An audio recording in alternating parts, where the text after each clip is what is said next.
الحمد لله عدد ما هلل حاج وكبرا وما تسحر صائم وافترى. الله أكبر عدد ما تاب مذنب واستغفرا وما ذرف دمع المخبتين على الخدود وتحدرا.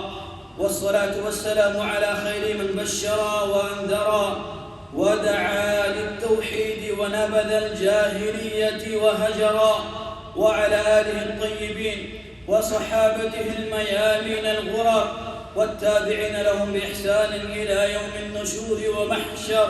الله أكبر الله أكبر الله أكبر الله أكبر الله أكبر الله أكبر الله أكبر الله أكبر ولله الحمد. قال الله سبحانه وتعالى: واتقوا يوما ترجعون فيه إلى الله ثم توفى كل نفس. ابتدا و آغاز اسی کے نام و نامی سے جو نام ہمیشہ باقی رہنے والا ہے، وہی جو اکیلا ہے، جو احد صمد ہے، لم یلد ولم یولد ولم یکن له کفوا احد. لا تأخذه سنة ولا نوم، نہ ہی اس کو نیند آتی ہے اور نہ ہی اس کو اونگ آتی ہے. میں اسی کی حمد و ثنا بیان کرتا ہوں جو ہمیشہ باقی رہنے والا ہے. دنیا کا مالک بھی وہی ہے اور آخرت کا مالک بھی وہی ہے. انگن بے شمار درود و سلام و امام الانبیاء و خاتم النبیین محمد بن عبداللہ صلوات ربی و سلام علیہ پر، جو اللہ تعالیٰ کی سب سے بہترین عبادت کرنے والے تھے.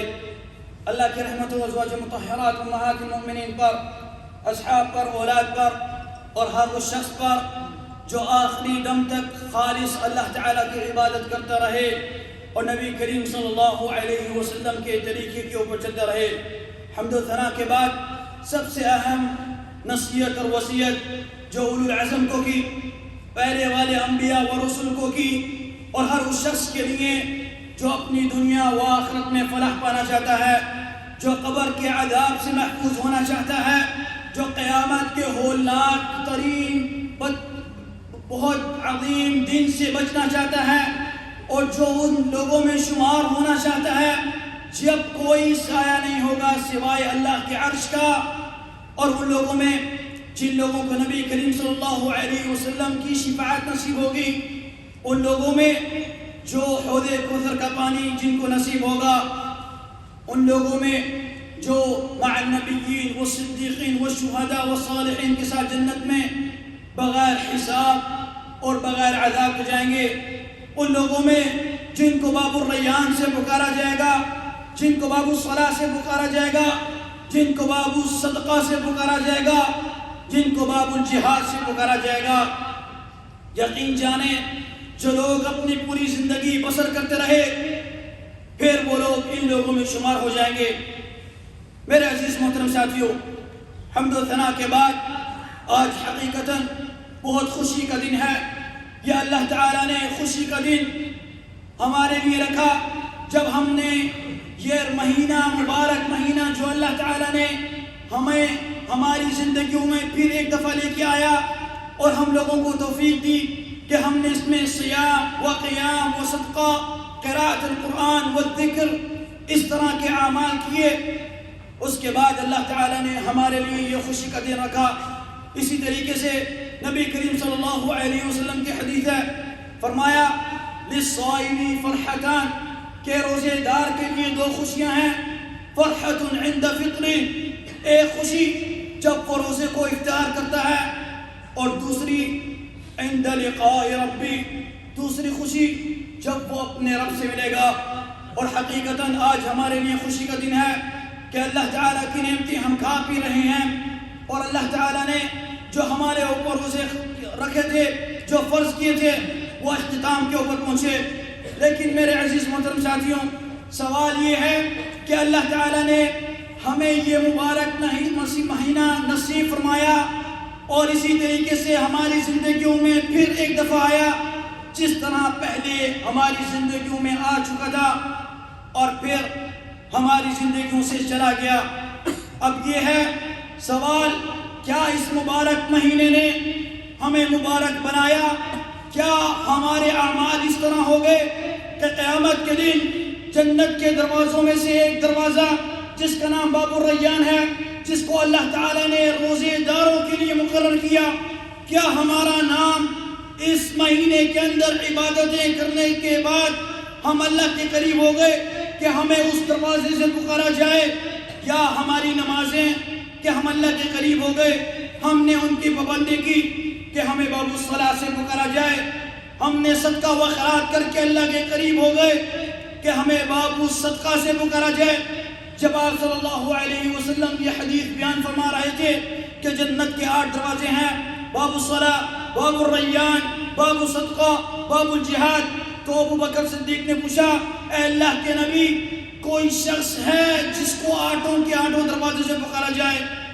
نبی کریم صلی اللہ علیہ وسلم نے فرمایا، ہاں ابو بکر، اور وہ تم ہو۔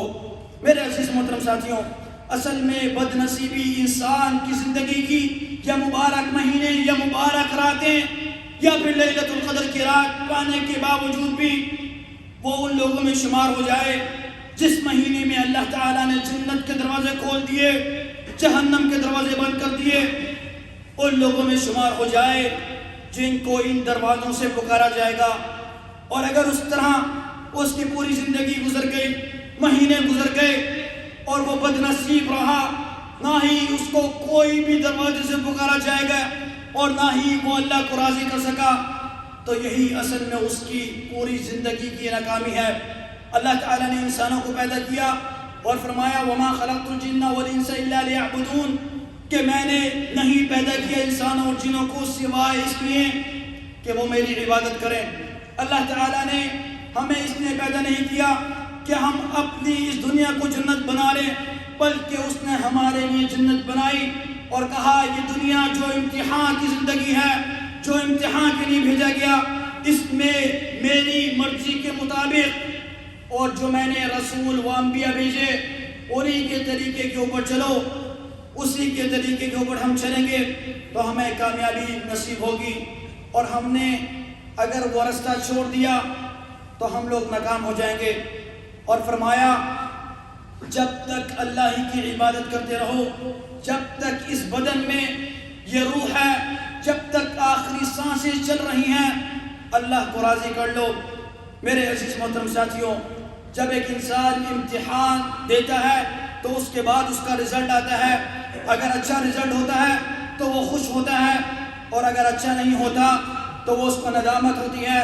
اور یہ دنیا کے امتحانات ہیں جس کو انسان اپنی زندگی میں بار بار بھی دے سکتا ہے، لیکن اللہ تعالیٰ نے ہمیں اس کائنات میں ایک دفعہ بھیجا اور ہمارے امتحان بھی ایک دفعہ رکھا۔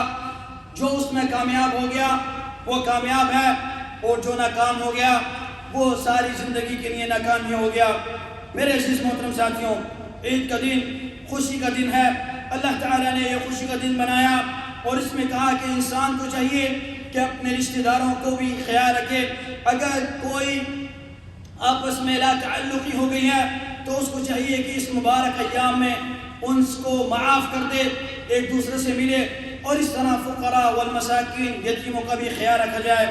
اسی طریقے سے میرے عزیز محترم ساتھیوں، عید کا دن خوشی کے لیے ہے، لیکن فرمایا لیس العید لمن لبس الجدید انما العید لمن خاف بالوعید۔ عید کا دن نہیں جنہوں نے عمدہ لباس پہنا، بلکہ عید کا دن ان کے لیے ہے جو لوگ اللہ سے اور اس کے عذاب سے ڈر گئے۔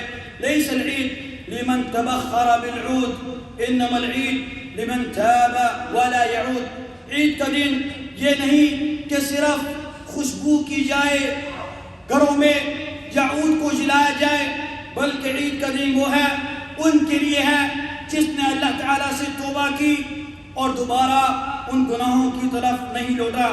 لیس العید لمن نصب القدور انما العید لمن سعد بالمقدور۔ عید عیدان کی نہیں جنہوں نے عمدہ کھانوں کی ڈشیں بنائیں، بلکہ عید تو ان کی ہے جن کے امکان و سعادت حاصل یعنی کہ نیک رہے۔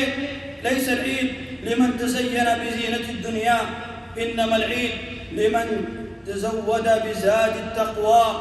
عید اس کی نہیں جس نے اپنی دنیا کو خوبصورت بنا لیا، بلکہ عید اس کے لیے ہے جس نے اپنے اعمالوں میں اپنے آپ کو تقوی اختیار کیا اور تقوی کو بڑھا دیا.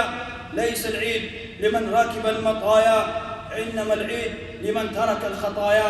عید اس کی نہیں جو اچھی سواری میں بیٹھ گیا، بلکہ عید تو اس کے لیے ہے جس نے اپنے گناہوں کی طرف نہیں لوٹا اور اپنی ان خطاؤں کو چھوڑ دیا.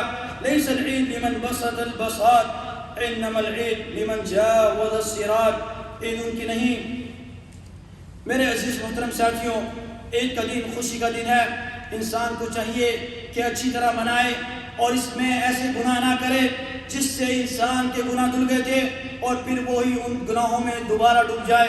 میں اللہ سے دعا کروں، اے اللہ اس مبارک دن کے اندر اے اللہ ہم لوگوں کو ہمارے گناہوں کو معاف فرما دینا. اے اللہ ہماری زندگی یہ بسر ہو جب تک ہماری سانسیں باقی رہیں. اے اللہ ہم خالص تیری عبادت کرتے رہیں، نبی کریم صلی اللہ علیہ وسلم کے طریقے کے اوپر چلتے رہیں. اے اللہ ہم لوگوں کا نام ان لوگوں میں شمار کر لینا جن کو جنت کے 8 دروازوں سے پکارا جائے گا. اے اللہ ہمیں آخری سانسوں میں کلمہ لا الہ الا اللہ محمد رسول اللہ نصیب فرمانا. اے اللہ جب ہم اس دنیا سے رخصت ہوں اے اللہ تو ہم سے راضی ہونا. اے اللہ ہمیں قبر کے عذاب سے محفوظ رکھنا، جہنم کے عذاب سے محفوظ رکھنا. اے اللہ قیامت کے دن کے عذاب سے محفوظ رکھنا. اے اللہ ہمیں ان لوگوں میں شمار کر لینا جن کو تیرا سایہ نصیب ہوگا جب کوئی سایہ نہیں ہوگا سوائے عرش کے. اے اللہ ہمیں حوض کوثر کا پانی نصیب فرمانا. اے اللہ ہمیں محمد صلی اللہ علیہ وسلم کی شفاعت نصیب فرمانا. اے اللہ ہمیں ان لوگوں میں شمار کر لینا جو بغیر حساب بغیر عذاب مع النبیین والصدیقین والشہداء والصالحین کے ساتھ جنت میں جائیں گے. اے اللہ ہمارے اوپر رحم فرما. اے اللہ ہمارے والدین کے اوپر رحم فرما. اے اللہ اس طرح ان کے اوپر رحم فرما جس طرح بچپن میں انہوں نے ہمارے اوپر رحم فرمایا تھا. اے اللہ اگر وہ مشکل میں ہیں ان کی مشکلات کو دور کر دے، مصیبت میں ہیں تو ان کی مصیبت کو دور کر دے. اے اللہ اگر وہ قرض میں مبتلا ہیں تو ان کو قرض نجات عطا فرما. اے اللہ اگر وہ بیماری میں مبتلا ہیں اے اللہ اس بیماری سے ان کے گناہوں کو دھو دے. اے اللہ ان کے درجات کو بلند کر دے. اے اللہ ہمارا اور ہمارے والدین کا خاتمہ ایمان کی حالت میں فرمانا. اے اللہ ہمارے والدین یا ان میں سے کوئی اگر اس دنیا سے رخصت ہو گیا اے اللہ ان کی قبر کے عذاب سے محفوظ کر لینا. اے اللہ ان کے درجات کو بلند کر دینا.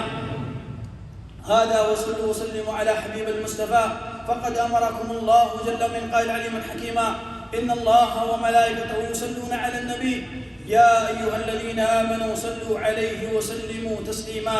اللهم صل على محمد وعلى آل محمد كما صليت على إبراهيم وعلى آل إبراهيم إنك حميد مجيد.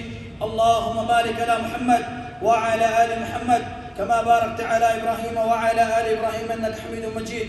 وارض اللهم عن الخلفاء الراشدين أبي بكر وعمر وعثمان وعلي وعن سائر الصحابة وعنا معهم برحمتك يا أرحم الراحمين. اللهم اغفر للمسلمين والمسلمات والمؤمنين والمؤمنات الأحياء منهم والأموات. اللهم اغفر لنا ولوالدينا ولجميع المسلمين برحمتك يا أرحم الراحمين. اللهم ارفع عنا البلاء، اللهم ارفع عنا البلاء، اللهم ارفع عنا هذا الداء. اللهم اكشف عنا كورونا، اللهم اكشف عنا كورونا، اللهم اكشف عنا كورونا برحمتك يا أرحم الراحمين. اللهم وفق ولي أمرنا لما تحب وترضى. اللهم وفق جميع ولاة المسلمين للبر والتقوى برحمتك يا أرحم الراحمين. ربنا آتنا في الدنيا حسنة وفي الآخرة حسنة وقنا عذاب النار. ربنا هب لنا من أزواجنا وذرياتنا قرة أعين واجعلنا للمتقين إماما. وآخر دعوانا عن المرسلين والحمد لله رب العالمين. وصلى الله على نبينا محمد وعلى آله وصحبه أجمعين.